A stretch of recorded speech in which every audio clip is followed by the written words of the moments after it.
Meaning of Impressionism. Impressionism. Impressionism.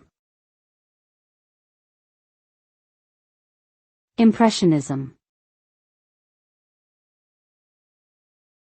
Impressionism. Impressionism is a style of art that originated in France in the late 19th century.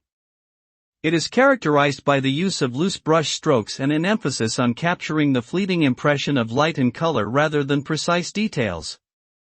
The movement was led by artists such as Claude Monet, Pierre-Auguste Renoir, and Edgar Degas, who sought to depict the changing quality of light in natural surroundings. Impressionist paintings often feature bright, vibrant colors, and a sense of movement and energy. The style had a significant impact on the development of modern art.